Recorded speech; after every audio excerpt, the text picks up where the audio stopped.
Hello, welcome to all. आप सभी लोगों का स्वागत है एस एस गुरु एकेडमी पर। आई होप आप सभी लोग अच्छे होंगे, उम्दा होंगे और अच्छे ही हों। हम क्या एक्सरसाइज 4.4 कर रहे थे, जिसमें से 3 क्वेश्चन कर लिए थे और हमारा क्या है, 1-2 क्वेश्चन बचे हैं। वैसे ये चैप्टर भी खत्म और ये एक्सरसाइज भी खत्म। तो क्या है, नेक्स्ट क्वेश्चन चौथा है हमारा। क्या कह रहा है सवाल, दो मित्रों की आयु का योग हमारा कितना है, 20 वर्ष है। 4 वर्ष पूर्व उनकी आयु का गुणनफल 48 था। उन्होंने कहा है वर्तमान आयु ज्ञात करनी है। क्या कोई स्थिति ऐसी संभव है? तो क्या करते हैं, निकाल के देखते हैं क्या कोई स्थिति संभव है। अगर संभव होगी तो पता चल जाएगा, संभव नहीं है तो पता नहीं चलेगा। इसमें क्या है, तो क्या है, पहले देखो क्या कह रहे हैं, दो मित्रों की आयु का योग कितना है हमारा, 20 वर्ष है। 4 वर्ष पूर्व, अच्छा तो माना दो मित्र हैं। चौथा क्वेश्चन है, माना पहले मित्र की आयु बराबर हमने मान ली x वर्ष। क्या मान ली, x वर्ष मान ली। अब क्या है, देखो पहले की अगर हमने x मान ली है तो दूसरे मित्र की आयु बराबर हो गई हमारी 20 माइनस x। क्यों? क्योंकि उन्होंने दोनों की आयु का योग कितना दे रखा है, तो मैं 20 दे रखा है। ठीक है, 20 दे रखा था। तो मैंने पहले ही बताया है, जब दो घात समीकरण बनाना हो तो हमेशा ध्यान रखना, क्या ये याद रखना है, योग हो तो एक को x मान लो, दूसरे को उसी में से जो योग दे रखा उसमें से पहले वाले की घटा दो तो वो वाला मान हो जाएगा।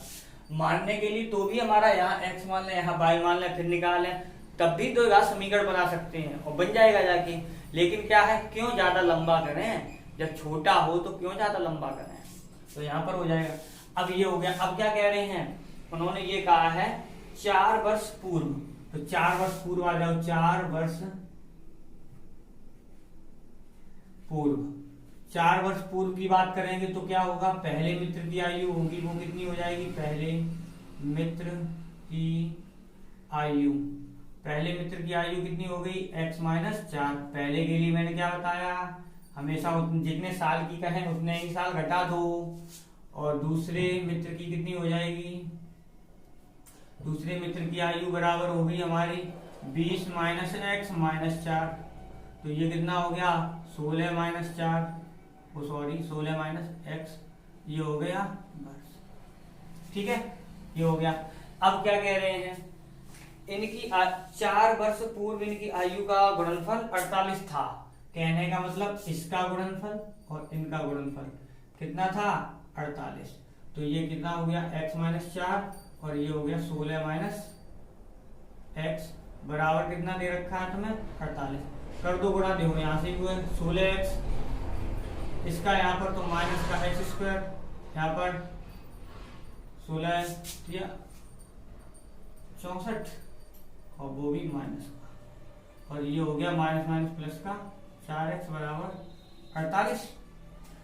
ठीक है, 16 और ये हो गया माइनस का x स्क्वायर, 16 चौक 64 और ये आ गया। ठीक है, अब क्या करना है, इन सबको पहली बार तो ये 16 और 4 कितने हो जाएंगे, 20। इन सबको इधर लेके जाएंगे तो ये हो गया x स्क्वायर, 16 4 20, यहाँ प्लस के उधर जाएंगे तो माइनस के 20x। ये 64 प्लस के इधर जाएंगे, वो सॉरी माइनस के हैं तो इधर जाएंगे प्लस के हो जाएंगे, तो 64 प्लस हो जाएगा जाके 48 बराबर 0। तो ये हो गया x स्क्वायर माइनस का 20x। अब इसे जोड़ दो, 8 4 12 की 2, हासिल 1 10 और 1 11 बराबर 0। ठीक है, अब क्या करना है, उन्होंने ये कहा था, स्पष्ट लिखा है कि वर्तमान आयु ज्ञात कीजिए अगर कोई स्थिति संभव है। तो जब भी स्थिति के बारे में संभव है अथवा नहीं है तो मैं क्या करना है, विविक्त कर d निकालना है बस। अगर d का मान नेगेटिव आ जाए तो वो संभव नहीं होगा, d का मान नेगेटिव आ जाए तो वो संभव नहीं होगा। ठीक है, तो ये होगा, तो यहाँ से क्या करें, यहाँ 1 मान लो, तो ax स्क्वायर प्लस का bx प्लस c बराबर 0 से कर दें तुलना। ठीक है, यहाँ से तुलना करोगे तो क्या हो जाएगा, a बराबर 1, b बराबर माइनस 20, हाँ, c बराबर 112। तो यहाँ से क्या होगा हमारा, विविक्त का d बराबर क्या होता है, बी स्क्वायर माइनस का 4ac। तो b का मान -20 का स्क्वायर -4ac। ठीक, तो इसका कितना हुआ हमारा 400 माइनस इसका क्या हो गया, ये हो गया 44, 4 दूनी 8, 4 दूनी 8, 4 एकम 4, 4 एकम 4 घटाया तो b का मान कितना आ गया हमारा, माइनस का आ गया 48। ये आ गया किसमें, नेगेटिव में। इसका मतलब क्या है, स्थिति संभव नहीं है, स्थिति संभव नहीं है। तो क्या है हमारा, स्थिति संभव नहीं है। अब यहाँ पर क्या यही लिख दिया जाएगा, उन्होंने स्थिति पूछी थी, अब यहाँ लिख दो सीधा स्थिति संभव नहीं, स्थिति संभव नहीं है। ठीक है, तो स्थिति संभव नहीं है, तो ये हो गया हमारा। अब क्या है, चौथा पार्ट यानी चौथा क्वेश्चन हो गया। अब चलते हैं पांचवें पर। उसमें भी उन्होंने स्थिति पूछी है कि स्थिति संभव है या नहीं है। अगर संभव है तो अच्छी बात है, नहीं है तो कोई बात नहीं। तो क्या है हमारा क्वेश्चन 5, क्या कह रहे हैं, क्या परिमाप 80 मीटर तथा क्षेत्रफल 400 मीटर स्क्वायर के एक पार्क बनाना संभव, यदि लंबाई चौड़ाई ज्ञात कीजिए। क्या परिमाप इतनी है, अच्छा, और क्या है, क्या परिमाप 80 तथा क्षेत्रफल 400 मीटर स्क्वायर के एक पार्क को बनाना संभव है, यदि है तो उसकी लंबाई चौड़ाई ज्ञात कीजिए। अच्छा, तो देखो यहां से क्या करना है हमें, जैसे क्या है, सपोज ये रहा हमारा पार्क, आयताकार लिखा है, परिमाप बनाना है। अच्छा, उसमें लिखा नहीं है, खैर।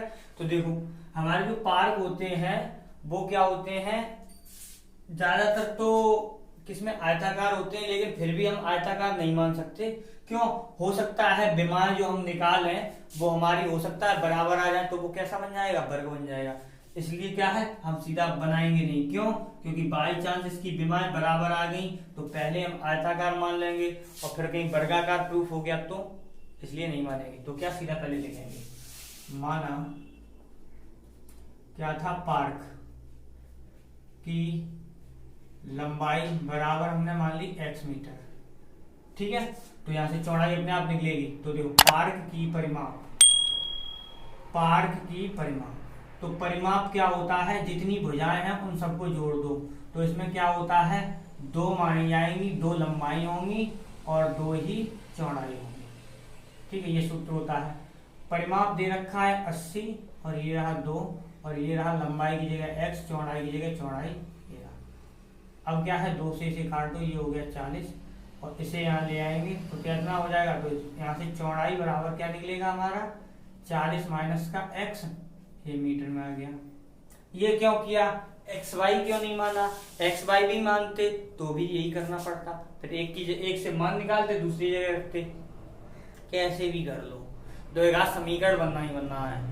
ठीक है, ये हो गया हमारा, चौड़ाई आ गई इतनी। अब क्या कह रहे हैं, क्या क्षेत्रफल 400, अच्छा क्षेत्रफल दे रखा है, तो क्षेत्रफल कितना होता है, क्षेत्रफल बराबर सूत्र, पहली बार तो दे कितना रहा है 4, सूत्र क्या होता है, लंबाई इंटू चौड़ाई। तो लंबाई इंटू चौड़ाई, तो लंबाई का मान कितना आया हमारा x, चौड़ाई का मान कितना आया है 40 माइनस x, तो ये हो गया हमारा 400। गुणा करो तो ये हो गया 40x माइनस का ये हो गया x स्क्वायर बराबर ये हो गया 400। इस दोनों पदों को इधर ले आओ तो ये हो गया x स्क्वायर माइनस का 40x प्लस का 400 बराबर 0। इसे एक मान लो, पहले स्थिति देख लो, संभव है तो ही तो करो, अगर स्थिति संभव नहीं है तो क्यों करें, क्यों मेहनत करें। ठीक है, तो ये होगा, तो यहाँ से क्या करना है, ax स्क्वायर प्लस का bx प्लस का c बराबर 0 से तुलना, यहाँ से तुलना करने पर, तो तुलना करोगे तो क्या आएगा हमारा, यहाँ से a बराबर 1, b बराबर -40, c बराबर 400। तो क्या हुआ हमारा, क्या होता है, d बराबर b स्क्वायर माइनस का 4ac, तो b का मान -40 का स्क्वायर माइनस 4, a का मान 1, c का मान 400। ठीक है, तो 40 का वर्ग 400 को 1600 माइनस, और ये कितना हो गया 400 को 1600। ठीक है, 4AC, ठीक है, चल ठीक है, ये हो गया, इसका मतलब 0 आ गया। इसका मतलब क्या है, ये स्थिति संभव होगी, ये स्थिति संभव होगी, डी का मान 0 है, यानी क्या है, स्थिति संभव होगी, और दोनों ही मान कैसे आएंगे हमारे, समान आएंगे। इसका मतलब ये है डी का मान जब 0 आता है तो दोनों ही मान होंगे वो समान आएंगे, बराबर निकलते हैं। तो यहां से क्या हुआ हमारा, ये हो गया। अब इसका मतलब क्या है, अब हम पहुंचे अपने गुणनखंड वाले पर, तो ये रहा हमारा गुणनखंड, ठीक है। तो सीधा क्या करें, हम वही सूत्र लगा दें, x बराबर कल की तरह -b प्लस माइनस √d/2a, सीधा लिख रहे हैं, चाहो तो गुणनखंड कर दो और चाहो तो यहां से निकाल दो। तो -b का मान कितना हो जाएगा, माइनस माइनस क्या हो जाएगा, +40 प्लस माइनस √b², यानी ये 4AC, देखो इसी की जगह लिखा था, तो ये तो हो गया 0/2a का मान। तो यहां से क्या हुआ हमारा 40 और ये 0 और प्लस हटा दो, नीचे आ गया 2, इसका मतलब कितना आ गया हमारा 20, यानी x का मान 20 आया है। यानी कहने का मतलब क्या है, पार्क की लंबाई बराबर कितनी आई 20 मीटर, और चौड़ाई भी कितनी आ जाएगी 20, यानी 40 - 20 यानी 20 मीटर। तो देखो इस वही तो मैंने कहा था, हो सकता है बराबर आ जाए, तो देखो लंबाई और चौड़ाई क्या आ गई, बराबर आ गई। इसका मतलब जो पार्क बना होगा वो आयताकार नहीं होगा, वर्गाकार होगा, यानी लंबाई चौड़ाई और ये सब बराबर होंगी, चारों वजह बराबर होंगी, ठीक है। तो ये हो गया हमारा। अब क्या है, क्वेश्चन 5 हो गया। अब यहां से क्या हुआ हमारा, चैप्टर खत्म। यहाँ पर लिख लेना, इसका मतलब संभव है, तो यहाँ पर लिख लेना अपना, संभव होता है क्या, डी बराबर निगेटिव आएगा तो ही संभव नहीं है, और चाहे पॉजिटिव आए चाहे 0 आए तो संभव होगा, ठीक है। आज हमारा चैप्टर 4 पूरा कंप्लीट फिनिश हो गया है। अगर आपको वीडियो पसंद आ रही हो तो लाइक करें, चैनल पर नए आए हो तो चैनल को सब्सक्राइब करें, और अपने दोस्तों के साथ शेयर करें, जो वो भी आराम से अपने घर पे बैठ के स्टडी कर सकें। बाय।